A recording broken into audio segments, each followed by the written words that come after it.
once again, good afternoon everyone. Probability हम लोग पढ़ रहे थे। लास्ट क्लास में हम लोगों ने थोड़ी सी 11th क्लास वाली प्रोबेबिलिटी पढ़ा थी। 12th क्लास का टॉपिक है, तो 12th क्लास का सिलेबस जहाँ से स्टार्ट होता है वहाँ से थोड़ा सा शुरू करते हैं। ठीक है। लास्ट क्लास में मैंने बताया था कि प्रोबेबिलिटी जो है वो तीन थ्योरम के ऊपर डिपेंड करती है। एडिशन थ्योरम, मल्टीप्लिकेशन थ्योरम और बेस थ्योरम। एडिशन थ्योरम जो है जनरली वो 11th क्लास के अंदर है।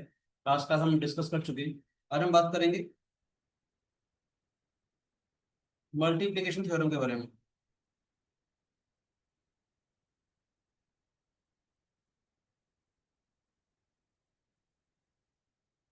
ठीक है। प्रोबेबिलिटी में तीन थ्योरम के ऊपर डिपेंड करती है, एडिशन थ्योरम, मल्टीप्लिकेशन थ्योरम और बेस थ्योरम। एडिशन थ्योरम में दो बातें थी, हमने डिस्कस करी थी लास्ट क्लास में। म्यूचुअली एक्सक्लूसिव केसेस और नॉट म्यूचुअली एक्सक्लूसिव वाले, है ना। इसलिए और एडिशन थ्योरम में और वाली चीज आती थी क्वेश्चन में, अगर और लिखा हुआ है। यहाँ पर मैं कहना चाहूंगा किसी भी क्वेश्चन में अगर एंड लिखा हुआ अगर आएगा तो मल्टीप्लिकेशन थ्योरम लगेगी। इसमें भी दो बातें होंगी। एक होगा हमारे पास इंडिपेंडेंट इवेंट्स,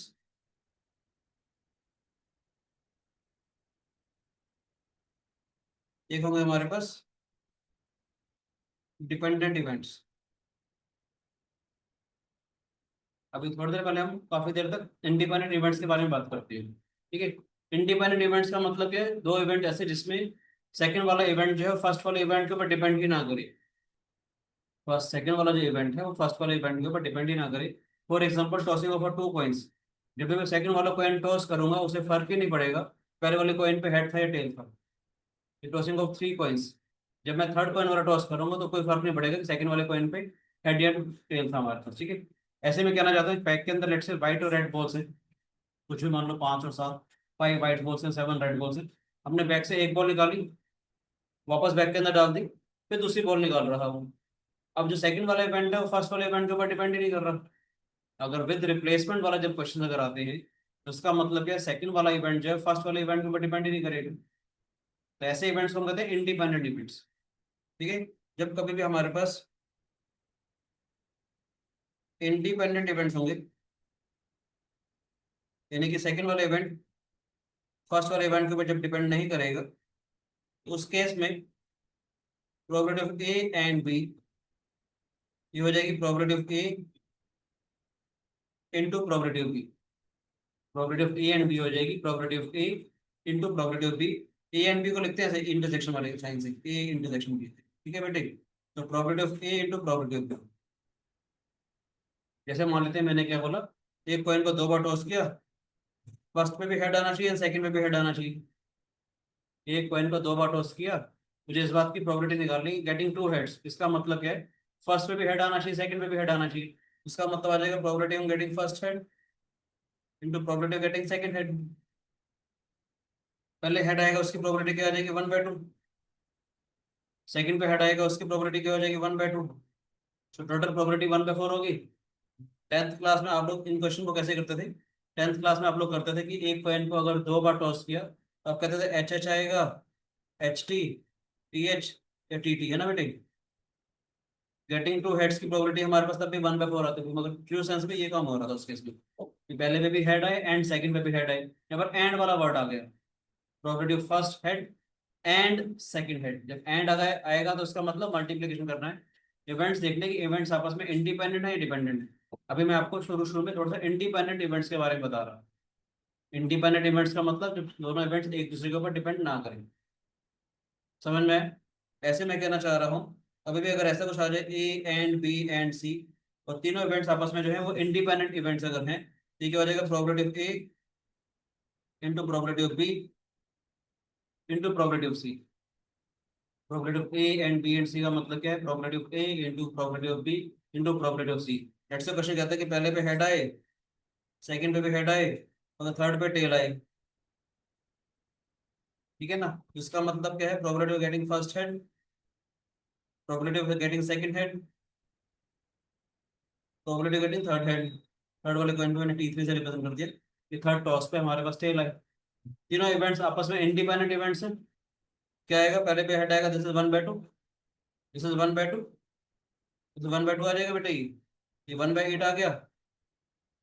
टेंथ क्लास में अगर आप लोग थे तो कैसे करते थे क्वेश्चंस को, कि अगर एक कॉइन को तीन बार टॉस करूंगा तो क्या आता था, हेड हेड हेड आता था हमारे पास, हेड हेड टेल आता था। H T H, T H H, H T T, T H T, T T H, T T T. First letter पे लिखा है वो मान लेते हैं फर्स्ट कॉइन पे है, जो सेकंड पोजीशन पे लिखा है मान लेते हैं सेकंड वाले कॉइन पे है, और जो थर्ड पोजीशन पे लिखा है मान लेते हैं थर्ड वाले कॉइन पे अगर आता है। हमारे को क्या है, पहले पे हेड आए एंड सेकंड पे हेड आए एंड थर्ड पे टेल आए, उसका मतलब हमारे को इसकी प्रोबेबिलिटी निकालनी थी। प्रोबेबिलिटी सिखाई थी मैंने आपको, number of favourable cases upon total number of cases, तो 1/8 आ गया इसमें। Favourable cases are 1, total cases are 8, again probability comes out to be 1/8। बिल्कुल बेसिक बेसिक छोटी छोटी बातें सिखा रहा हूँ ताकि आपको आराम से चीजें सारी समझ में आ जाए। कुछ बच्चों वाले क्वेश्चंस करते ताकि आपको थोड़ा आराम से समझ में आ जाए, फिर धीरे धीरे हम चीजें आगे बढ़ाते चले जाए, ठीक है। ये कुछ क्वेश्चन है हमारे पास। A coin is tossed 3 times. What is the probability of getting all the 3 heads? Head head head आ जाएगा, 1/2 1/2 1/2 1/8 आ जाएगा बेटे। ये देखो, from a pack of 52 cards, 2 cards are drawn at random, one after the another with replacement. From a pack of 52 cards, 2 cards are drawn at random, one after the another with replacement. मैंने क्या बोला, एक card निकाला वापस pack में डाल दिया, फिर दूसरा कार्ड निकाला, ठीक है बेटे।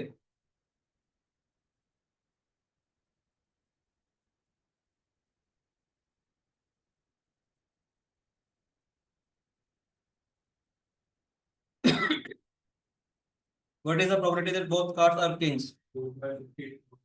शाबाश शाबाश शाबाश। सेकंड वाला क्वेश्चन क्या हो जाएगा हमारे पास, दिखता जाओ ये समझ में आ जाएगा। पहला भी किंग आए एंड सेकंड भी किंग आए, K1 एंड K2, उसका मतलब क्या आ जाएगा, probability getting first king into probability getting second king. पहले वाले किंग की प्रोबेबिलिटी 4/52 आ जाएगी बेटे हमारे पास, बोलो। 1/13 इंटू 1/13, 1/169 हो गए बेटे। मुश्किल तो नहीं है, समझ में आया, कोई शिकायत? आगे चलते हैं। A man wants to marry a girl in having qualities, white complexion. The probability of getting such a girl is 1 in 20। ये सारी क्वालिटीज होनी चाहिए। वाइट कॉम्प्लेक्शन होना चाहिए, उसकी प्रोबेबिलिटी है 1 in 20। हैंडसम डोरी होना चाहिए, the probability of getting such a girl is 1 in 50। Westernise manner and etiquettes, the probability of getting such a girl is 1 in 100। तीनों जो एट्रीब्यूट्स हैं वो आपस में इंडिपेंडेंट हैं, तीनों जो एट्रीब्यूट्स हैं वो आपस में इंडिपेंडेंट हैं। ये कहना चाहता है कि वाइट कॉम्प्लेक्शन 1 in 20, हैंडसम डोरी 1 in 50, educated manners and etiquettes this is 1 in 100। कितना आ जाएगा हमारे पास, 1/20 इंटू 1/50 इंटू 1/100 है ना। शादी नहीं होगी बेचारे की, है। 1 लाख लड़कियां देखेगा तो जाकर एक लड़की मिलेगी उसको। 1 लाख अगर एक दिन में भी देखेगा तो 365 तो देखेगा, तो ठीक है, मजाक कर रहा हूँ। ओके, नेक्स्ट करते हैं। अ class consist of 100 students, one of out of these 25 are girls and 75 are boys। Class consists of 100 students, out of these 25 are girls and 75 are boys। 10 of them are rich and remaining poor, 20 of them are fair complexion। What is the probability of getting a fair complexion rich girl?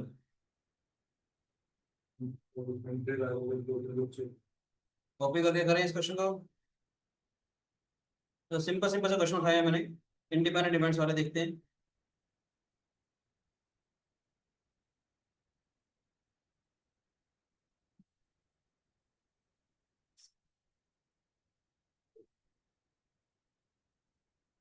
Fair complexion हो, क्या probability हमारे पास, 20/100, ठीक है। Rich हो 10/100, girl हो उसकी probability 25/100। तो fair complexion भी होना चाहिए एंड रिच भी होना चाहिए एंड लड़की भी होनी चाहिए, क्या हो जाएगा, तीनों इवेंट्स आपस में इंडिपेंडेंट हैं। तीनों इवेंट्स आपस में इंडिपेंडेंट होंगे तो प्रोबेबिलिटी जो है दिस आ रहा है, मल्टीप्लाई करेंगे तो क्या आ जाएगा, दिस इज 1/5, 1/10, 1/4, ठीक है बेटे, 0.005। यहाँ तो कोई शिकायत? नेक्स्ट क्वेश्चन ट्राई करके देखेंगे आप लोग। A bag contain 5 white and 3 black ball। A bag contain 5 white and 3 black balls. Two balls are drawn at random, one after the another with replacement. दो balls निकाली एक एक करके. Find the probability that the balls drawn are black. तो B1 and B2 आ जाएगा. Note कर रहे हैं आप लोग सारे? Probability of getting B1 and B2. मतलब probability of B1 into probability of B2 तो क्या आ जाएगा हमारे पास 3/8 into 3/8 9/64. मजा आ रहा है? समझ आ रही चीजें? सिंपल सिंपल सा क्वेश्चन इसलिए उठाया मैंने ताकि आपको ये वाला आइडिया आराम से समझ में आ जाए. ठीक है बेटे. 3/8 into 3/8 इट इज 9/64. मुश्किल तो नहीं है. अगला करके देखते हैं. अ bag contain 4 red 3 white and 5 black balls. 4 red 3 white and 5 black balls. Two balls are drawn one after the another with replacement. दो balls निकाली एक एक करके with replacement. Find the probability that first is red and second is black. इसमें मजेदार चीज देखना.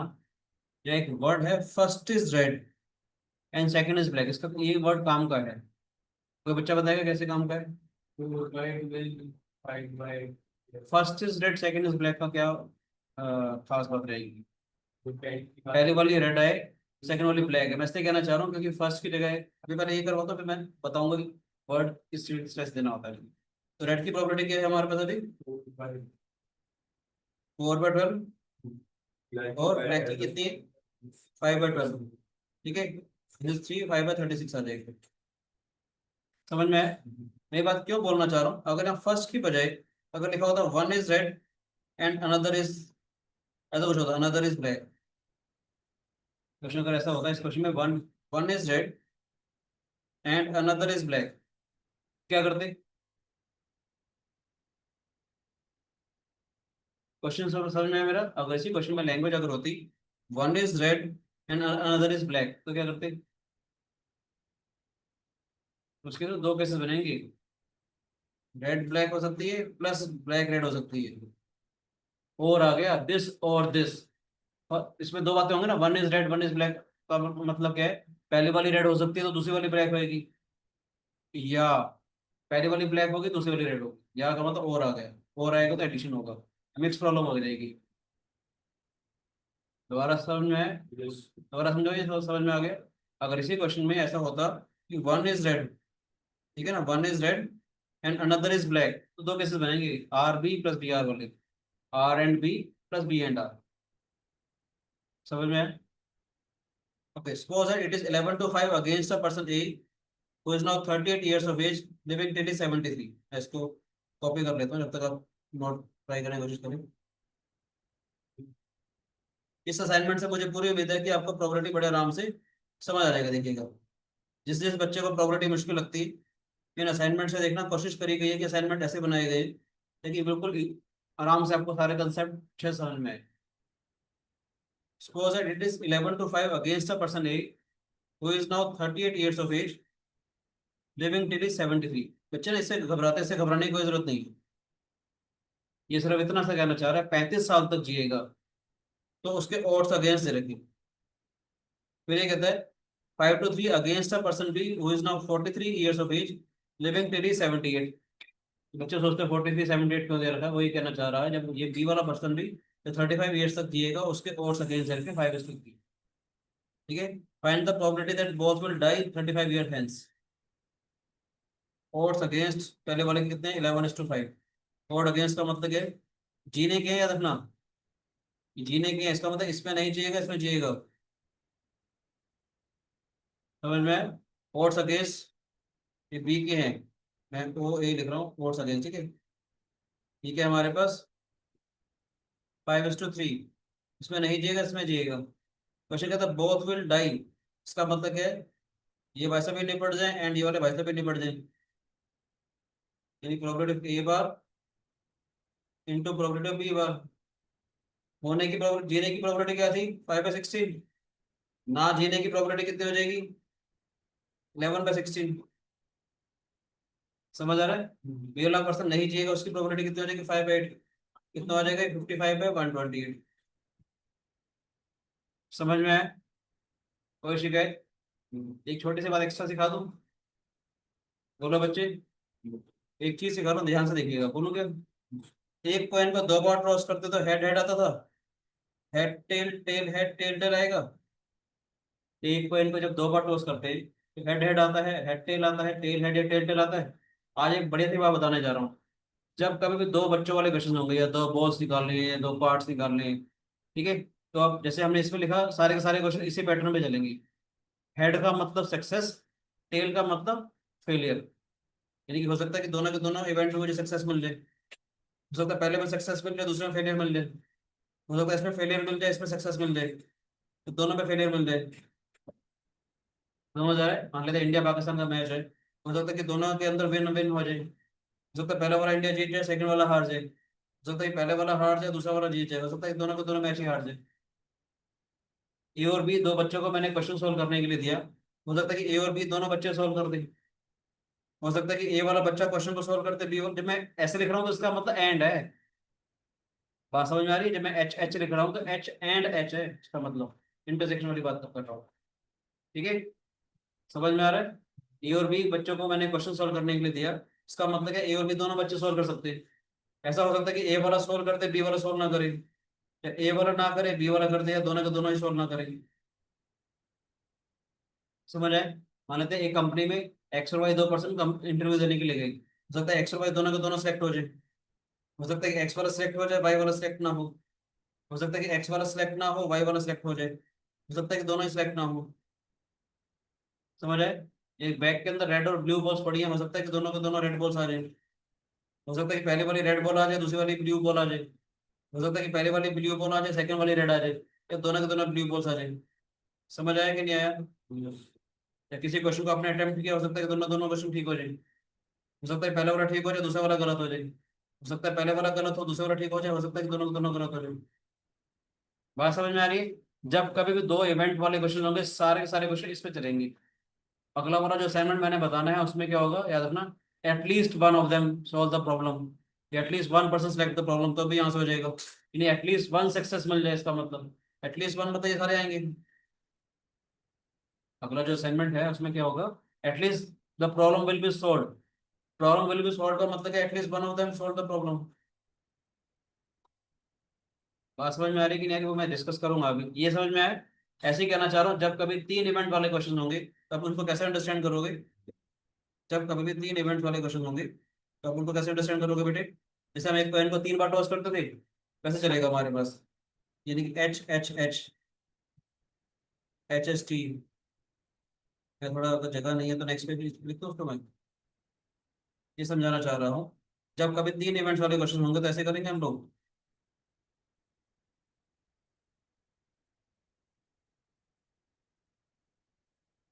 Head head head हो जाएगा, हेड हेड टेल हो जाएगा, एच टी एच हो जाएगा। समझ में आ रहा है बेटे? एच टी टी आ जाएगा, टी एच टी आ जाएगा, T T H T T T आ जाएगा। जैसे एक कॉइन को तीन बार टॉस करते थे याद है, तीनों के तीनों हेड्स आ जाए, एग्जैक्टली दो हेड्स हैं, दो हेड्स ये वाले आ सकते थे या ये वाले आ सकते थे, ये वाले आ सकते थे, वन हेड दो टेल आ जाए, ये हो सकता है तीनों तीनों टेल हो जाए। हेड को मानेंगे सक्सेस, टेल को मानेंगे फेलियर। हो सकता है कि हमने कोई भी इवेंट किया, हो सकता है कि तीनों के तीनों इवेंट में मुझे सक्सेस मिल जाए, हो सकता है कि पहले दो में सक्सेस मिल जाए इसमें फेलियर मिल जाए। बात समझ में आ रही? ये सक्सेस फेलियर सक्सेस हो जाए, एफ एस एस हो जाए, ये क्या हो जाएगा हमारे पास, पहले में सक्सेस मिले बाकी दोनों फेलियर फेलियर हो जाए, तो फेलियर सक्सेस फेलियर हो जाए, फेलियर फेलियर सक्सेस हो जाए, तीनों तीनों इवेंट ही मेरे फेल होने। वैसे ही है कि ए बी सी तीन बच्चों को मैंने क्वेश्चन सॉल्व करने के लिए दिया, हो सकता है कि ए बी सी तीनों के तीनों बच्चे क्वेश्चन सॉल्व कर देंगे। बात समझ में आ रही है? यस और नो? मान लेते हैं ए की प्रोबेबिलिटी थी 2/3 क्वेश्चन सॉल्व करने की, बी की प्रोबेबिलिटी 1/4, सी की प्रोबेबिलिटी 3/5। क्वेश्चन कहता है ए बी से हो जाए सी से ना हो, ए बी सी बार होगा उसके इसमें। बात समझ में आ रही है? ये क्या हो जाएगा, A B C bar, A B से हो जाए सी से ना हो, किसी दो से हो जाए किसी तीसरे से ना हो, या ऐसा हो जाए या ए से ना हो और बी और सी से हो जाए। ठीक है बेटे? या सिर्फ एक से हो बाकी दोनों से ना हो, यस और नो? सिर्फ बी से हो जाए या सिर्फ सी से हो जाए, या किसी से भी ना हो। बात सबसे समझ में आ रही है बेटे? एक बैग के अंदर रेड और ब्लू बॉल्स पड़ी है, हो सकता है कि तीनों की तीनों रेड बॉल्स आ जाए हमारे पास, हो सकता है कि दो रेड बॉल्स आ जाए हमारे पास एक ब्लू आ जाए, ब्लू क्या पता सेकंड वाली पोजीशन पे है, या फर्स्ट वाली पोजीशन पे आ जाए, ठीक है बेटे। एक रेड बॉल आ जाए, दो ब्लू आ जाए, ऐसा और नो, ऐसा हो जाए, ये तीनों के तीनों ब्लू आ जाए। बात समझ में आ रही है? मैं इसलिए कहना चाह रहा हूँ, जब कभी ऐसा आता है ना, एटलीस्ट वन वाली बात जब आएगी, अगला असाइनमेंट होगा जब एटलीस्ट वन होगा, एटलीस्ट वन के लिए इतना सारे सातों के साथ निकालने के बजाय मैं नन वाला निकाल लूंगा, टोटल माइनस नन कर दूंगा मैं। एटलीस्ट वन का जब क्वेश्चन कराएगा तो करूंगा टोटल माइनस नन।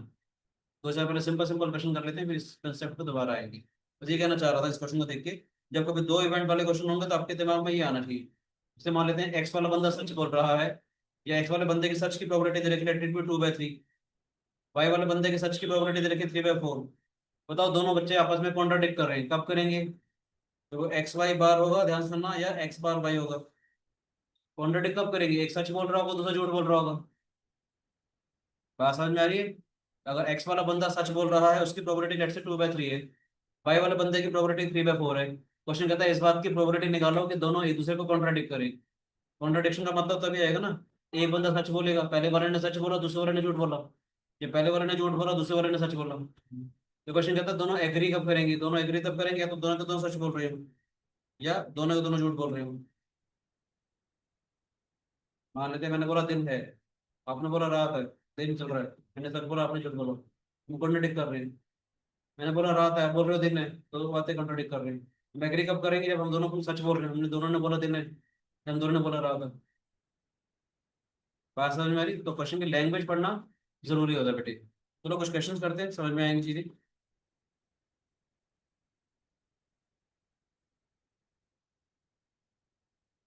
ये हो गया, नेक्स्ट क्वेश्चन करते हैं। Three ships X Y and Z sail from India to London, odds in favor of their arriving safely at 2:5, 3:8, 4:7। तीन शिप्स हैं बेटा, सेफली को पहुंचेंगे, उनके odds in favor दे रखे हैं 2/5, 3/8 and 4/7। Find the probability that they all arrive safely. तीनों independent हैं, ये भी होना चाहिए एंड ये भी होना चाहिए एंड ये भी होना चाहिए। पहला वाला शिप सेफली अराइव होगा, उसकी प्रोबेबिलिटी क्या हो जाएगी? 2/7। बोलो बच्चे, 2:5 तो odds in favor है ना हमारे पास। ढंग से लिखो, ये समझ में आ रहा है? दूसरे वाले के 3/11, उसके 4/11, मल्टीप्लाई कर लेना। देख सकते हो 121 × 7, 847 नीचे आ गया, 2 3 6, 6 4 24 आ रहा है। बात समझ में आ रही है? ठीक है कि नहीं? नेक्स्ट करते हैं। When the probability of getting three tails in three tosses of a coin, तीनों के तीनों टेल होने चाहिए, T1 and T2 and T3।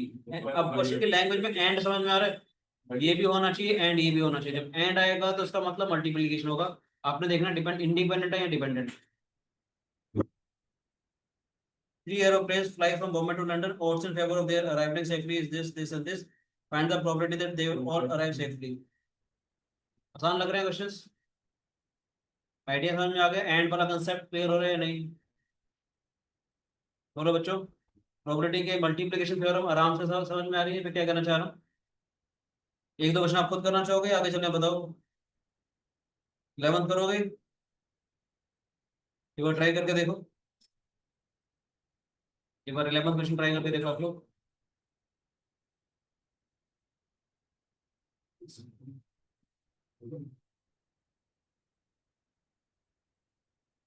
Two balls are drawn one after the another at random with replacement. तो और मतलब bag containing four red, three black and five white balls. Two balls are drawn. अब याद रखना, अभी मैं एक एक बॉल निकाल रहा हूँ, जब मैं एक से ज्यादा बॉल्स निकालूंगा तो कॉम्बिनेशन लगेगा। याद रखना, जितने क्वेश्चन मैं आपको करवा रहा हूँ ये बेसिक बेसिक क्वेश्चन है, सिर्फ कंसेप्ट देने के लिए। जब मैं एक साथ एक से ज्यादा बॉल्स निकाल रहा हूँ तो कॉम्बिनेशन लगेगा। मान लेते पांच में से मुझे दो बॉल निकालनी होती तो 5C2 आता।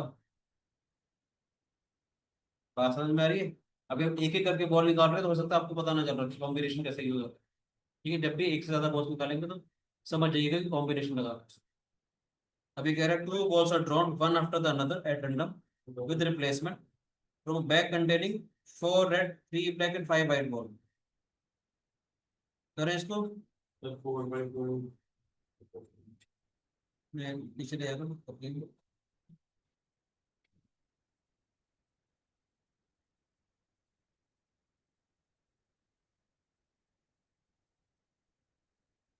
Two balls are drawn one after the another at random with replacement from a bag containing 4 red, 3 black, 5 white ball. ठीक है बेटे, find the following probability. Both are red. 4 by 12. Red one and red two आ जाएगा बेटे. The probability of getting red ball into probability of getting second red ball. तो red ball की probability 4 by 12 into 4 by 12. That is 1/3 into 1/3. It comes out to 1/9. ठीक है बच्चों. Second part क्या है? First is red and second is black. याद ना, first बोल रहा है, वन नहीं बोला इसने. इसने बोला first is red and second is black. तो दोनों अच्छा एंड समझ में आ रहा है? एंड लिखा हुआ है क्वेश्चन में, एंड लिखा हुआ आए तो समझ आना चाहिए कि हम लोग मल्टीप्लिकेशन थ्योरम लगाएंगे. तो रेड बॉल की प्रोबेबिलिटी, और ये विद रिप्लेसमेंट है. विद रिप्लेसमेंट का मतलब क्या है? सेकंड वाला जो इवेंट है वो फर्स्ट वाले इवेंट के ऊपर डिपेंड ही नहीं कर रहा. 3/12 आएगा बेटे. 1/3 इंटू 1/4. 1/12 आ गई. अगला कहता था first is black and second is white. 3/12.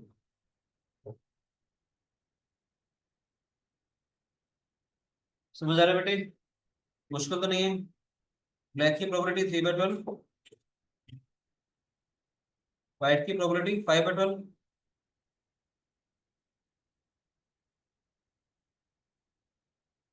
5/48. मुश्किल तो नहीं था ना? ये हो जाएंगे इस टाइप के क्वेश्चन सारे. नेक्स्ट आइडिया पे चले हम लोग. एक आध क्वेश्चन और प्रैक्टिस करना चाहोगे इस आइडिया का? हो जाएंगे. ठीक है. नेक्स्ट आइडिया पे मैं लेके चल रहा हूँ आपको, समझाया था मैंने भी.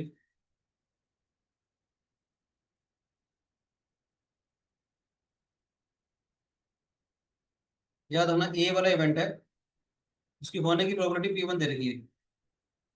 ए वाला इवेंट के होने की प्रोबेबिलिटी P1 है. बी वाला इवेंट है, उसके होने की प्रोबेबिलिटी P2 है. ना होने की प्रोबेबिलिटी कितनी हो जाएगी? 1 - P1. बी वाले के ना होने की प्रोबेबिलिटी कितनी हो जाएगी? 1 - P2.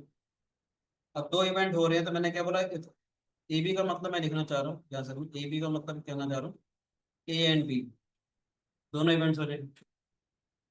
ए वाला हो जाए, बी वाला ना हो जाए. इसका मतलब कहना चाह रहा हूँ ये ए एंड बी बार है इसका मतलब. इसका मतलब क्या है? ए वाला हो जाए, बी वाला ना हो. इसका मतलब प्रैक्टिकली ये है. समझ में आया? तो इसका मतलब क्या है? ये वाला भी ना हो एंड ये वाला भी ना हो. इसका मतलब क्या है? ए bar and B bar. Notation का मतलब समझ में आ रहा है? मैंने क्या बोला? दो ए वाला इवेंट है जिसके होने की प्रोबेबिलिटी P1 है. बी वाला इवेंट है, उसके होने की प्रोबेबिलिटी P2 है. ए वाले इवेंट के ना होने की प्रोबेबिलिटी 1 - P1. आपको मालूम है किसी भी इवेंट के होने की प्रोबेबिलिटी प्लस उस इवेंट के ना होने की प्रोबेबिलिटी हमारे पास 1 होती है. ठीक है. तो ये वाले इवेंट की प्रोबेबिलिटी क्या हो जाएगी हमारे पास? 1 - P2. क्वेश्चन ये आता है नेक्स्ट, जो मेरा असाइनमेंट है, असाइनमेंट 5. कभी मुझे मुझे निकालना एटलीस्ट वन, कोई ना कोई एक इवेंट होना चाहिए. एटलीस्ट वन का मतलब क्या होना चाहिए था? एटलीस्ट वन का मतलब दोनों हो जाए, ये हो जाए, ये हो जाए. कितने सारे केसेस निकालने पड़ेंगे? सारे केसेस निकालने के बजाय अगर मैं ये लिख लूँ 1 - प्रोबेबिलिटी. 1 - प्रोबेबिलिटी का मतलब 1 - में A bar intersection B bar. मान लेते ए वाला बच्चा किसी क्वेश्चन को सोल्व कर देता है, उसकी प्रोबेबिलिटी दे रखी है. बी वाला बच्चा किसी सेम प्रॉब्लम को सोल्व करता है, उसकी प्रोबेबिलिटी दे रखी है. ठीक है. तो probability of at least the problem will be solve. At least the problem will be solve का मतलब क्या है? हो सकता है कि ए ने सॉल्व करी, बी ने ना करी. हो सकता है कि ए ने ना करी, बी ने कर दी. हो सकता है कि दोनों के दोनों ने कर दी. तो प्रॉब्लम सॉल्व मानी जाएगी. मैंने क्वेश्चन दिया आपको इंटीग्रेशन का, लेट्स से आप रजत सोल्व कर सकता है, उसकी प्रोबेबिलिटी ये है. आर्यमन सोल्व कर सकता है, उसकी प्रोबेबिलिटी ये है. मैं कहता हूँ इस बात की प्रोबेबिलिटी निकालो कि प्रॉब्लम सॉल्व हो जाए इंडिपेंडेंट इवेंट से. मतलब आप लोग एक साथ कमरे में नहीं बैठे, अलग अलग कमरे में बैठे हो. क्योंकि अगर आप साथ साथ बैठे हो तो सकता है नकल मार सकते हो, तो वो डिपेंडेंट इवेंट हो जाते हैं. अभी मैंने क्या बोला, रजत मान लेते हैं यहाँ बैठा और आर्यन दूसरे कमरे में बैठा, कोई बोर्ड ऑफ कम्युनिकेशन नहीं है। और रजत सॉल्व कर भी सकता है, नहीं भी कर सकता, आर्यन भी सॉल्व कर सकता है, नहीं भी कर सकता है, उनको दोनों सॉल्व कर भी सकते हैं, नहीं भी कर सकते। At least the problem will be solve, तीनों केसेस आते हैं हमारे पास। तीनों केसेस के निकालने की काफी ज्यादा कम मेहनत करनी पड़ती है। इसका मतलब है वन माइनस प्रोबेबिलिटी ऑफ, हमने वो वाले केसेस निकाल ली जहाँ से हम ये लोग प्रॉब्लम सॉल्व नहीं कर पाएंगे। इसका मतलब क्या हो जाएगा, वन माइनस में उस इवेंट के ना होने की प्रोबेबिलिटी और इस इवेंट के ना होने की प्रोबेबिलिटी। ये क्या हो जाएगा, वन माइनस में one minus P1, one minus P2। समझ में आया? बोलो बेटे। जब मैं कहना चाहता हूँ कि at least the one head, at least one head आए, one minus probability of none. बात समझ में आ रही है? अगर एक पॉइंट को टॉसिंग ऑफ 2 पॉइंट्स, मुझे निकालना है probability of at least one head. At least one head का मतलब one minus probability of none. One minus probability of none का मतलब पहले भी टी आए दूसरे भी टी आएगा, है ना? Independent events, tossing of a coin is an independent events. इसका मतलब क्या, पहले भी टी आएगा दूसरे भी टी आएगा। तो one minus one by two into one by two, one minus one by four, है ना? बोलो बेटे। वैसे देखते क्या होता है, एटलीस्ट वन हेड का एच टी आ सकता था, टी एच आ सकता था, या एच एच आ सकता था। एक कॉइन को दो बार टॉस किया, एटलीस्ट वन हेड है, एटलीस्ट वन का मतलब one minus probability of none. Idea समझ में आया? अब थोड़ा सा थ्योरी पढ़ लेते हैं, फिर इसके ऊपर बेस क्वेश्चन करेंगे, देखिएगा ध्यान से। तो लैंड टू लैंड एक चीज पढ़ लेते हैं, पढ़िएगा प्लीज एक बार। Probability of happening of at least one event in case of n independent events. N independent events अगर मेरे पास है तो एटलीस्ट वन इवेंट होने की probability. If we are given n independent events A1 A2 A3 AN, हमारे पास N independent events है, यानी कोई भी इवेंट किसी दूसरे इवेंट के ऊपर डिपेंड नहीं कर रहा है। With respective probability of occurrence as P1 P2 P3 PN। ऐसे समझ सकते हैं कि A1 A2 A3 AN an person हैं, उनके जिंदा रहने की प्रोबेबिलिटी लेट से P1 P2 P3 PN है। होने की प्रोबेबिलिटी लगा लो, वैसे जिंदा रहने की probability. Then the probability of occurrence at least one of independent events, कम से कम एक इवेंट हो जाए, कम से कम एक इवेंट हो जाए। जिसका मतलब क्या, वन माइनस अपने को none of the events. A1 भी नहीं होना चाहिए, A2 भी नहीं होना चाहिए, A3 भी नहीं होना चाहिए, AN भी नहीं होना चाहिए, ना होने की प्रोबेबिलिटी आगे बढ़ रही। समझ में आ रहा है? अगर ऐसा कुछ होता है कि A and B are two independent events having probability of occurrence of P1 and P2, then the probability of occurrence of only one of them, तो उनमें से सिर्फ एक होना चाहिए। यानी कि क्या हो जाएगा, probability of A probability of B बार। बात समझ में आ रही है? Probability of A probability of B बार, या probability of A bar plus probability of B। बात समझ में आई? कोई शिकायत? क्वेश्चन करते तो आराम से चीजें और समझ में आएगी। A problem in mathematics is given to three students A, B, and C. Those chances of solving it are 1/2, 1/3, and 1/4। A B C तीन बच्चों को हमने प्रॉब्लम दी सॉल्व करने के लिए, ठीक है? उनके सॉल्व करने की प्रोबेबिलिटी लिखी। What is the probability that the problem will be solve, करके देखो।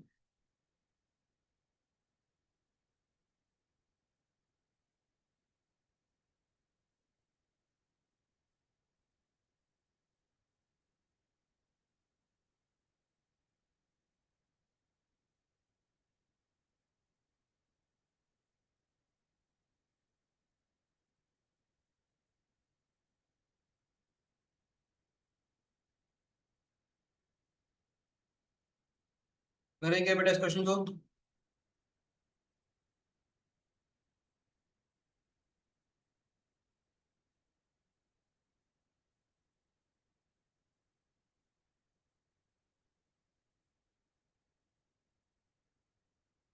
A problem in mathematics is given to three students A, B, and C. तो chances of solving it are 1/2। ये वाला बच्चा किसी प्रॉब्लम को सॉल्व करेगा, उसकी प्रोबेबिलिटी है 1/2। बी वाला बच्चा उस प्रॉब्लम को सॉल्व करेगा, उसकी प्रोबेबिलिटी है 1/3। सी वाला बच्चा उस प्रॉब्लम को सॉल्व करेगा, उसकी प्रोबेबिलिटी है 1/4। What is the probability that the problem will be solved? It is at least one of them solve the problem का मतलब क्या, one minus probability of none. None का मतलब क्या, वन माइनस में A bar and B bar and C बार।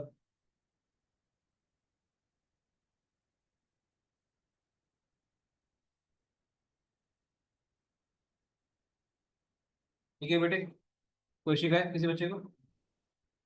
तो one minus में, तो एक ही होने की प्रॉपर्टी वन बाय टू है, तो ना होने की कितनी हो जाएगी, वो भी वन बाय टू हो जाएगी।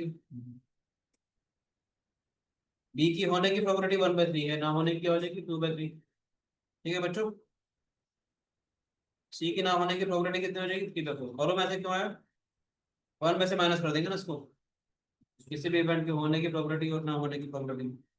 फायदा क्या, वन बाय टू, टू से टू हट जाएगा, थ्री से थ्री हट जाएगा, तो one minus one by four, it comes out to be three by four. प्रश्नों का नहीं है, समझ में आया बेटे? तो उस क्वेश्चन में कॉपी करता हूँ, नोट कर लिया सबने, नोट कर रहे हो आप?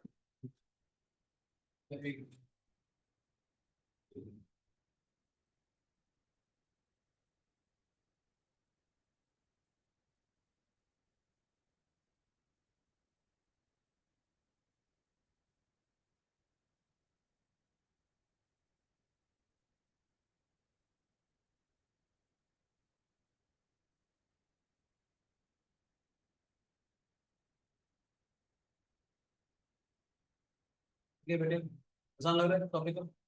पहले आता था सारा अक्षर तो कैसे ही कर रहा था।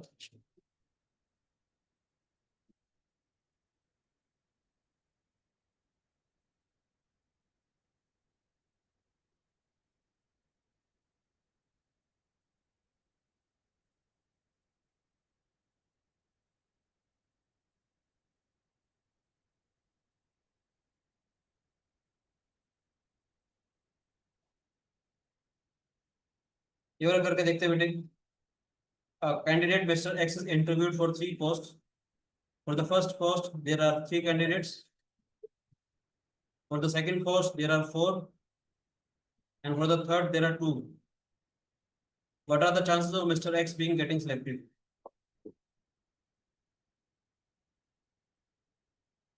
फर्स्ट कंपनी में सिलेक्ट होगा, उसमें तीन कैंडिडेट्स हैं, ए वाली कंपनी में सिलेक्ट होता है, उसकी probability one by three. Second वाली कंपनी में for the second post there are four candidates, B वाली कंपनी में सिलेक्ट होगा, उसकी प्रोबेबिलिटी वन बाय फोर होगी बेटी। For the third there are two, तो सी वाली कंपनी में सिलेक्ट होने के वन बाय टू वेज है। क्वेश्चन कहता है what are the chances of mister X being selected. वैसे करने बैठते तो सेवन केसेस बनते हैं आपके, वैसे अगर करने बैठते तो कोई सेवन केसेस बन रहे होते, ए बी सी तीनों में सिलेक्ट हो सकता है, किसी दो में सिलेक्ट हो सकता है, एक में सिलेक्ट नहीं होगा, किसी एक में सिलेक्ट होगा, दो में हो जाएगा। इतना सारा करने के बजाय क्या करेंगे,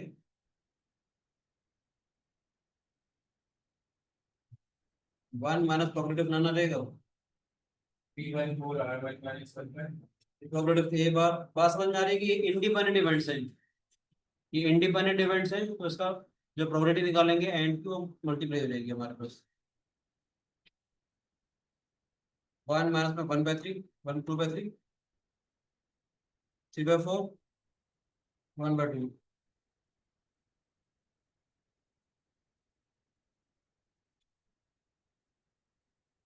ठीक है बच्चे,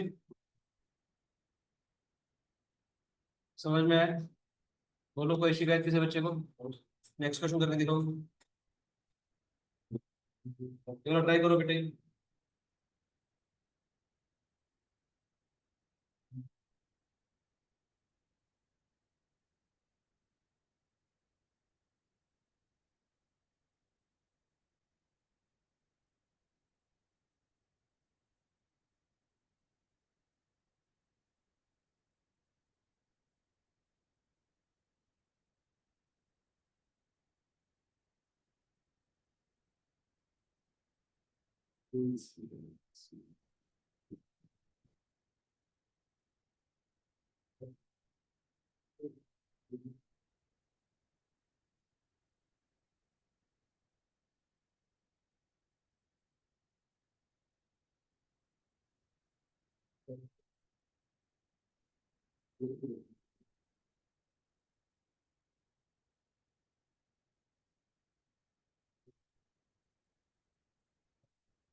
बोलो बच्चों,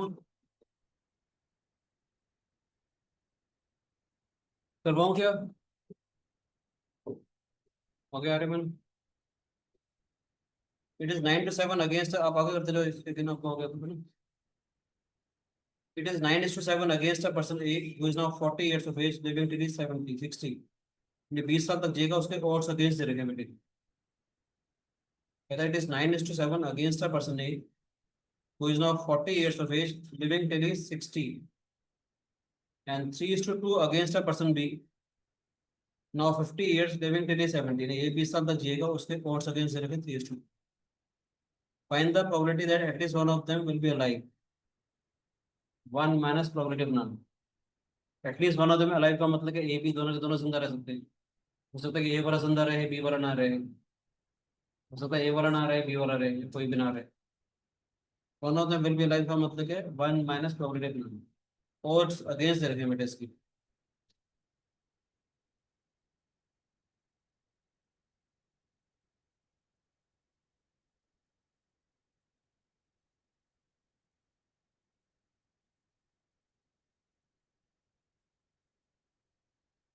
और अगेंस्ट है पहले वाले पर्सन की 9:7। इतने में नहीं जिएगा, इतने में जिएगा। बी वाले के और अगेंस्ट दे रखे हैं 3:2। इतने में नहीं जिएगा, इतने में जिएगा। ये वाला पर्सन ना चाहिए तो 9/16 आ जाएगा बेटे। ये वाला पर्सन ना चाहिए, उसकी प्रोबेबिलिटी क्या हो जाएगी? 3/5। बोलो बेटे, एटलीस्ट वन मुझे अगर निकालना है, one minus probability of none, A bar and B बार।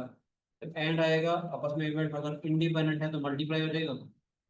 ठीक है, हो जाएगा हमारे पास वन माइनस में उस इवेंट के ना होने की probability, A bar into B bar, one minus में 9/16 टू 3/5, वन माइनस में 80 आ जाएगा हमारे पास। कितना आएगा? 80 - 27।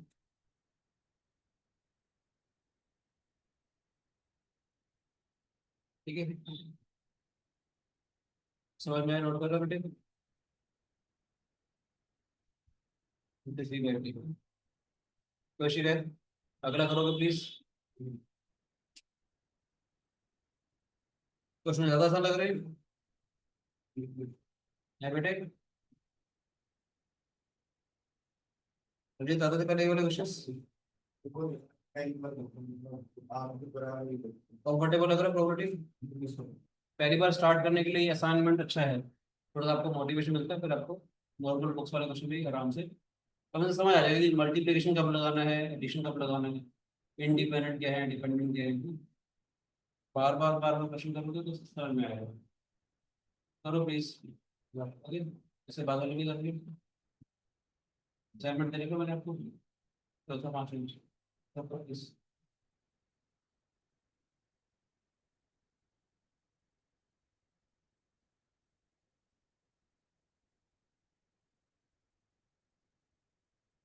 बताओ।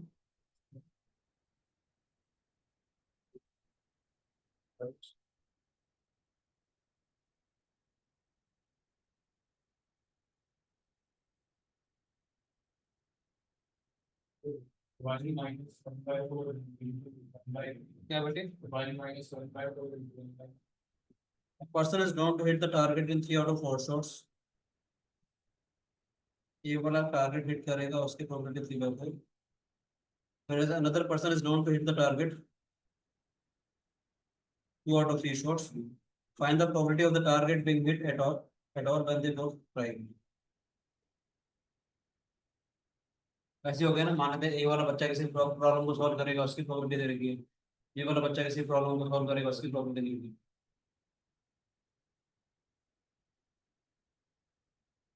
ठीक है बेटे?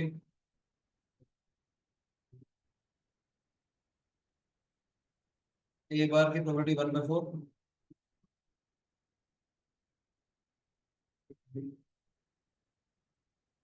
समझ आ रहे बच्चे? उसको भी नहीं है। ठीक है, नेक्स्ट करो प्लीज।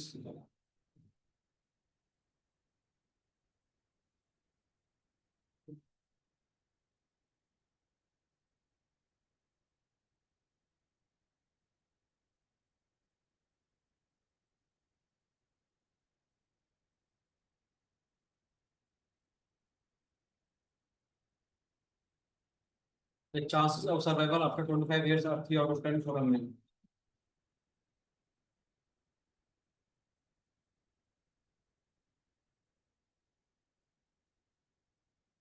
25 साल बाद मैन जिएगा, उसकी प्रोबेबिलिटी 3/10, वुमेन जिएगी, उसकी probability 4/10. Find the probability that both will be alive after 25 years. M and W आ गया, दोनों इवेंट आपस में इंडिपेंडेंट है, फर्क ही नहीं पड़ेगा ना. प्रोबेबिलिटी ऑफ मैन अलाइव रहने की, तो probability of women 3/10 into 4/10.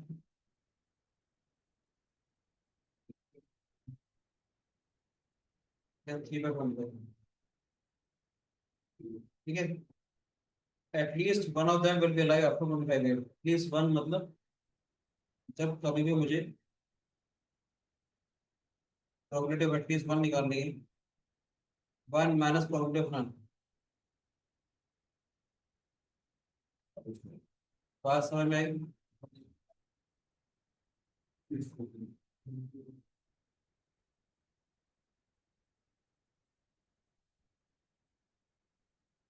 M and W लिखेंगे यहाँ पर.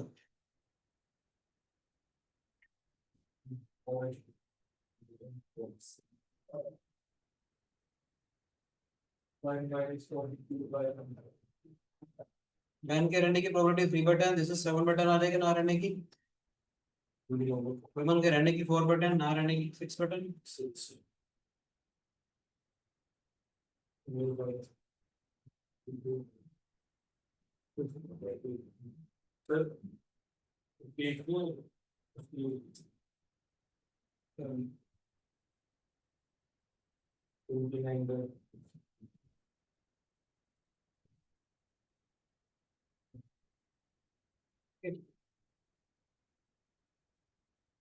तो फिर मैं नेक्स्ट करते हैं प्लीज.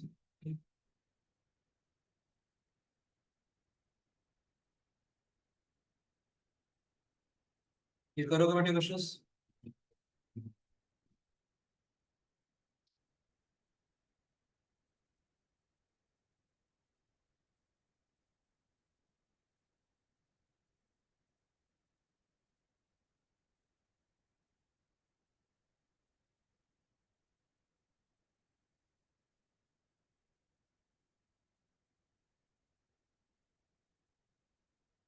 ट्राई करोगे बेटे. Find the probability of throwing 6 at least once in 6 throws with a single time. कम से कम एक बार 6 आना चाहिए. One minus probability of not. One minus एक बार भी नहीं आया, 2 बार भी नहीं आया, 3 बार भी नहीं आया, 4 बार भी नहीं आया, 5 बार भी नहीं आया, 6 बार भी नहीं आया. इतना आने की 5/6 थी. वन माइनस 5/6 आ जाएगी. तो बजाय लिख के दिखाऊं. बोलो बेटे.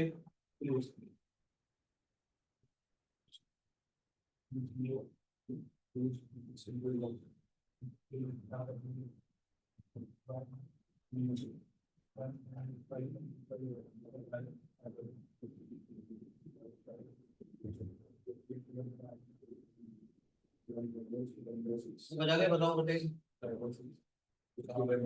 आया नहीं आया बताओ.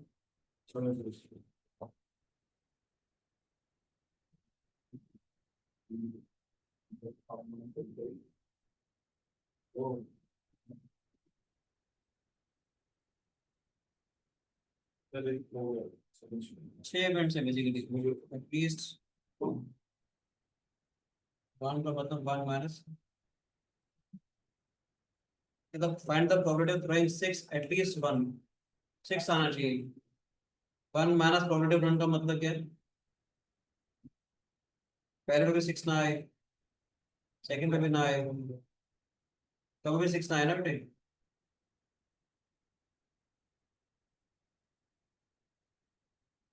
ठीक है. सारे सारे crossing over coin is an independent event. Crossing over die is an independent event. बोलो बेटे.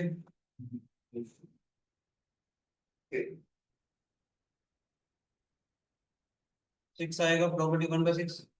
ना आने की 5/6.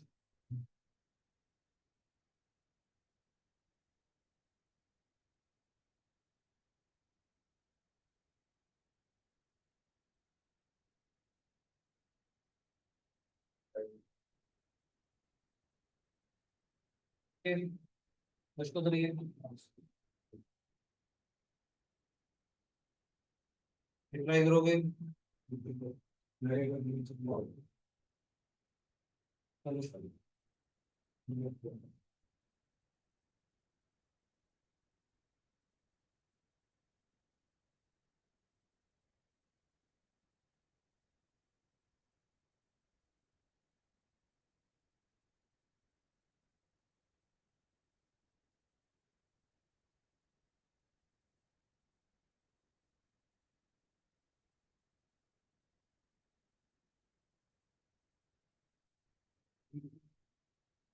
देखो बेटे,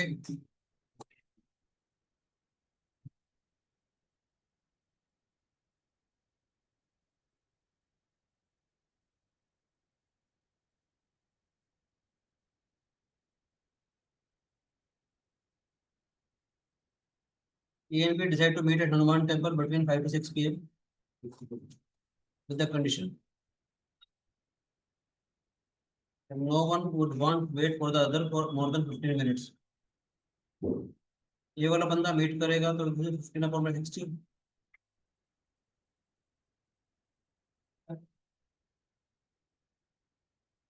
ये वाला पर्सन वेट करेगा, उसकी probability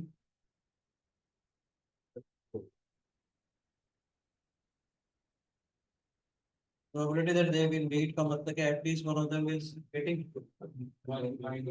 same time, at least one of them will minus में, ये वाला बंदा भी ना हो, ये वाला हमने देखा कब वो नहीं मिलेगी।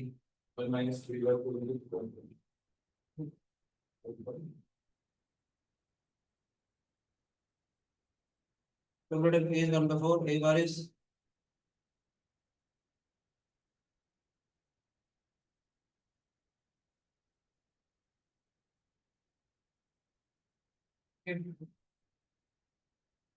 करोगे बच्चे ट्राई?